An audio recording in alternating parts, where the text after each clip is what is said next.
నిన్న నైట్ కాశీ నుంచి వచ్చాను. నేను నైట్ 11 o'clock, నైట్ 12 o'clock ఆ గలీలో తిరుగుతాను. నాతో చుట్టూ ఒక 10-15 కుక్కలు తిరుగుతారు. I'm 45 years today. ఈ రోజు వరకు నాకు ఒక వీధి కుక్క కరవలేదు. దాని గురించి ఏంటి? దాని గురించి మీరేం మాట్లాడరు. నాకు 2019లో డెంగీ అయింది. మస్కిటో బయట వల్ల ఆల్మోస్ట్ నేను చనిపోయాను. అదే ఇంత నాకు సీరియస్ అయిపోయింది. నా ప్లేట్లెట్ క్లౌడ్స్ డ్రాప్ అయిపోయింది. ఏం చేస్తున్నారు గవర్నమెంట్ అప్పుడు? మీ ఇంటిలోనే మీరు ఆ పాట్స్ పెట్టుకుంటారు. మీ ఇంటి పక్కనే అంత చెత్త ఉంటుంది. దాంట్లో 100,000 లక్షల మస్కిటోస్ ఉంటాయి. దానికి మీకు లేదా?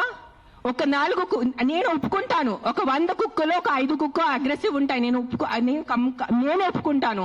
కానీ 5 కుక్కల కోసం మీరు ఆ 95 కుక్కల్ని చంపేస్తున్నారు. దారుణంగా చంపేస్తున్నారు. నేను ఒక 1.5 year నుంచి ఎన్జిఓ నడుస్తున్నాను, శ్రీ ఆద్య యానిమల్ షెల్టర్ అని. I'm on the roads. I know the actual facts. I know how many people are being bit by dogs. I know how many accidents are happening. I am talking numbers. If you don't believe me, open your phones. If you're educated enough to open your phones and Google.